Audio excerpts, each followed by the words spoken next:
Fala, galerinha do nono ano, meu nome é Clédson Pereira, professor de História. Vamos dar sequência à nossa história política do Brasil, que você está estudando aí no PET 6.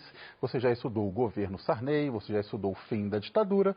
Hoje vamos falar do maior processo eleitoral pós-ditadura, ou seja, a ditadura aconteceu, ficou aí durante 21 anos, ocorreu a eleição em 85 e ela não foi democrática, ela foi indireta. A eleição que se tornou exatamente democrática com voto popular ocorreu em 1989, que é o tema da aula de hoje, as eleições presidenciais de 1989.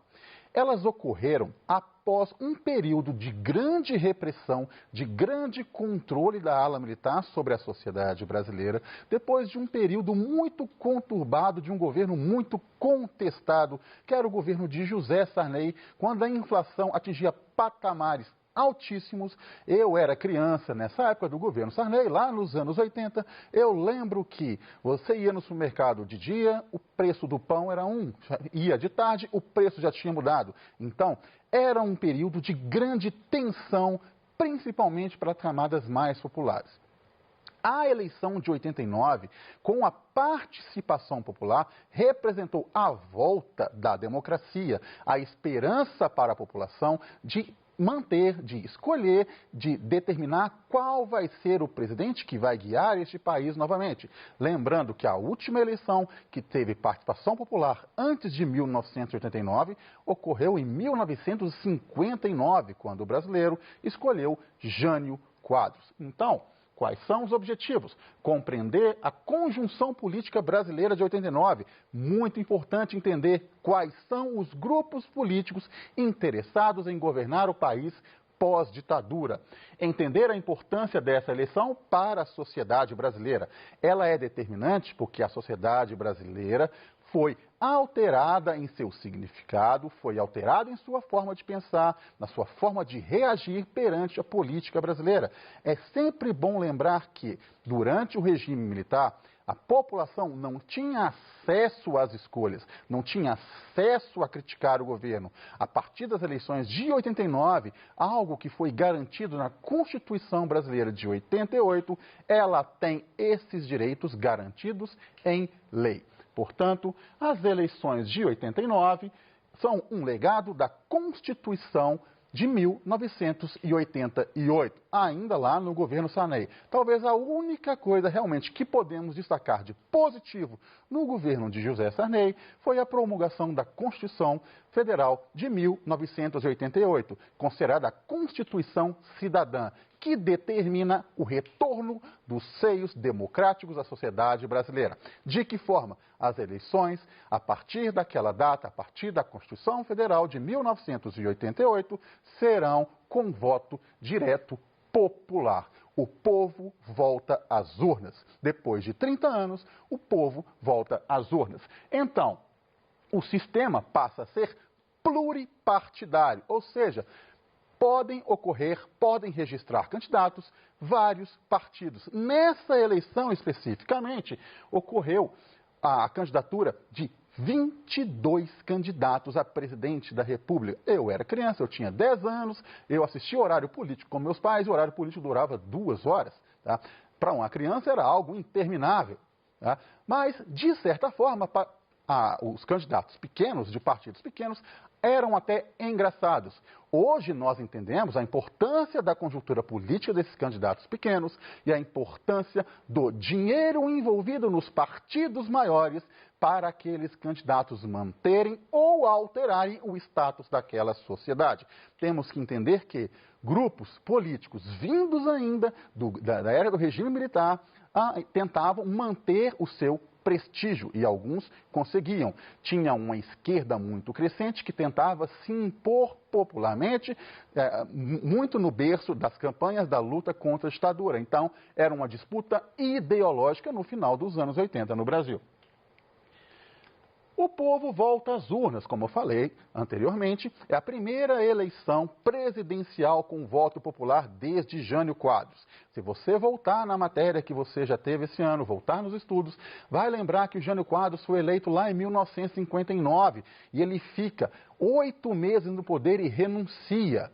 Segundo ele, por motivos que a sociedade um dia iriam determinar, forças ocultas o obrigavam a renunciar. Aí veio o João Goulart, ele foi deposto por um golpe militar.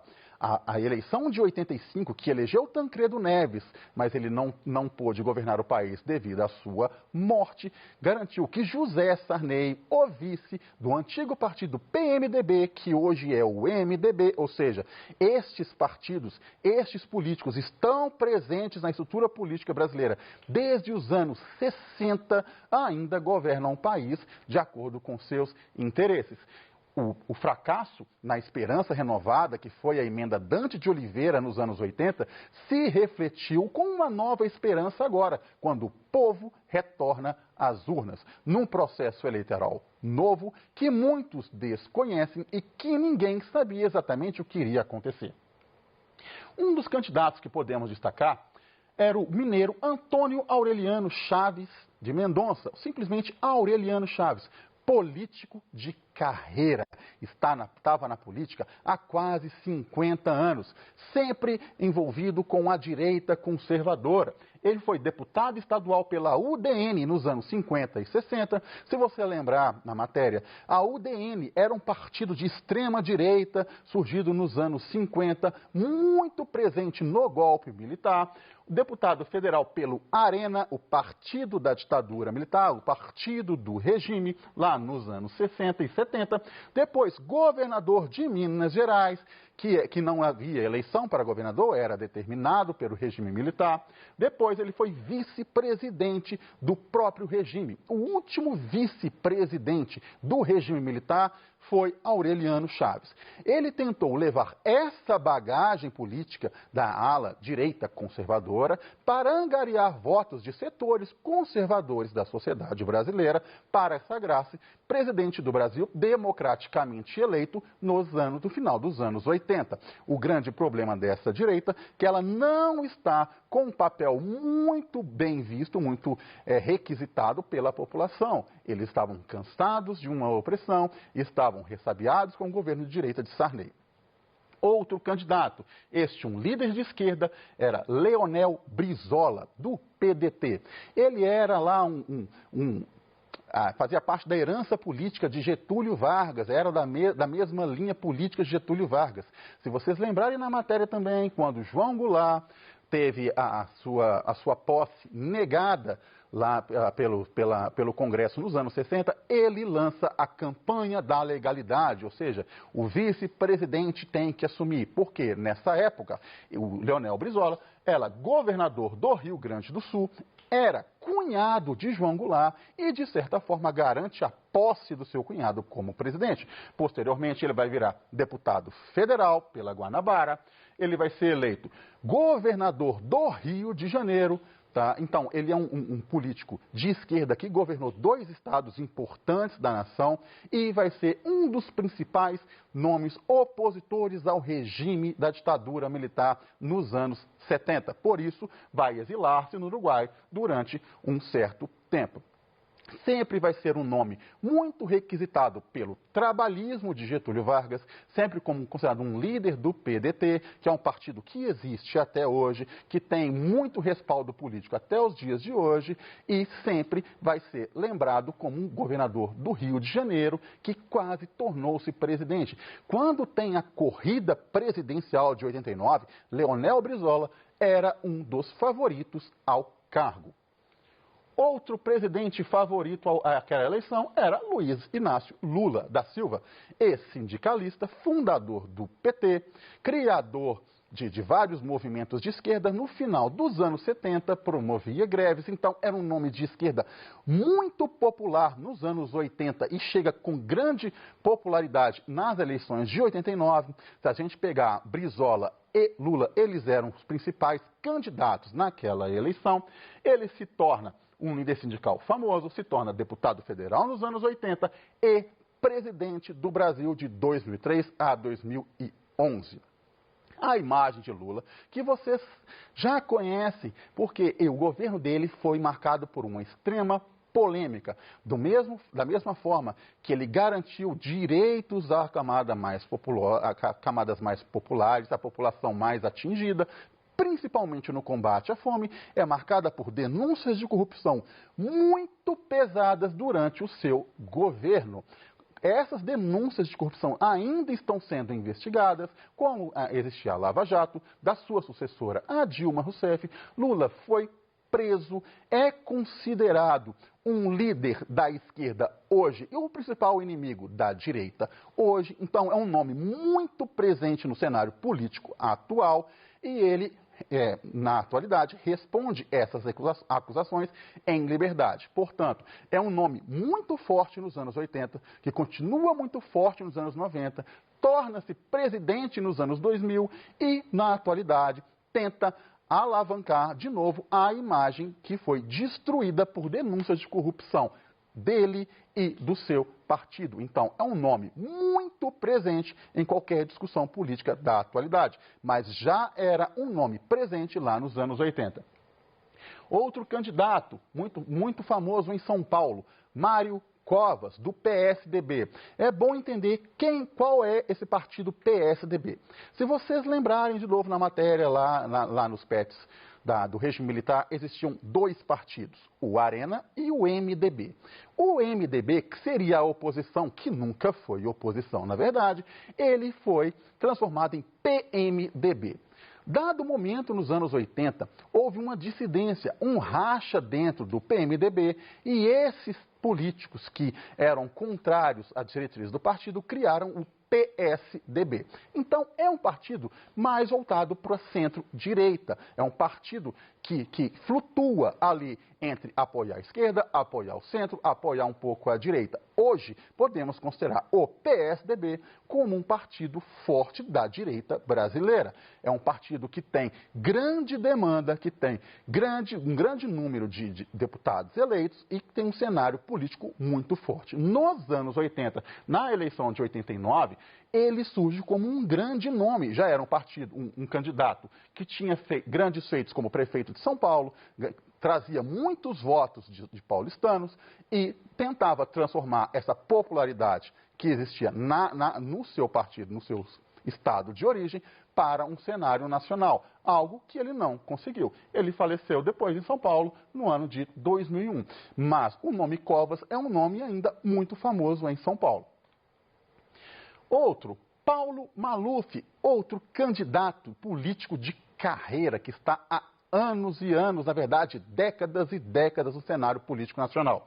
Ele sempre esteve associado à direita, sempre esteve associado ao regime militar, então ele era um daqueles candidatos que trazia consigo aquela herança do militarismo, porque sempre esteve do lado dos militares, tentou ser presidente em 1985, era um candidato com grande votação no estado de São Paulo, então fazia dali o seu curral eleitoral, sempre tinha seus votos. Ele sempre conseguia uma eleição, seja para o cargo de deputado, seja para o cargo de prefeito, ele nunca saía da política. Apesar de ser denunciado inúmeras vezes por corrupção, somente agora, já com a idade avançada, que foi condenado por corrupção e cumpre essa pena em regime, cumprindo pena na sua própria casa, num regime que não é fechado devido à sua idade e à sua saúde debilitada. Mas Paulo Salim Maluf sempre foi um candidato voltado para a velha política, pelo velho sistema de política brasileira, que associava a direita, associava os interesses de grupos ao poder. Outro líder importante daquele momento, o PMDB lançou Ulisses Guimarães. Para vocês terem ideia da importância de Ulisses Guimarães no cenário político brasileiro, ele foi deputado federal de 1951 a 1992. Então, ele fica décadas no poder. Ele vai ficar famoso no final dos anos 70, início dos anos 80, por liderar a campanha das diretas já, lá da emenda Dante de Oliveira, exigindo que as eleições de 85, aquela que elegeu Tancredo Neves, fossem com voto popular.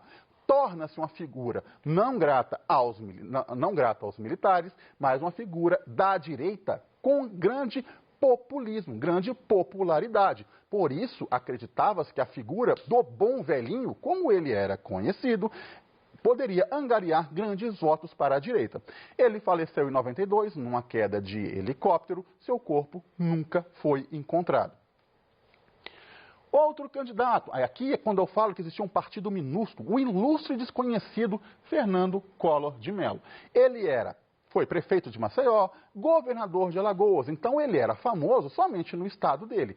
Surge como um grande azarão, uma grande surpresa no cenário político nacional de 89. As primeiras pesquisas não apontavam Collor como um grande candidato. Nós vamos mostrar mais à frente que ele se torna o principal candidato e é eleito presidente da República.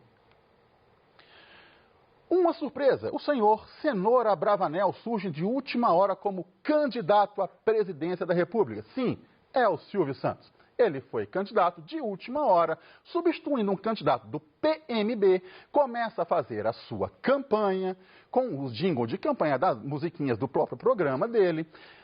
A surpresa da candidatura do nome de Cenoura Bravanel ou Silvio Santos gera um impacto muito grande na sociedade. Ele surge então como um grande favorito, mas a sua candidatura é impugnada pelo TSE por irregularidade na formação do próprio partido. Então, ele não pôde concorrer, mas em dado momento, ele aparece como um grande favorito das pesquisas.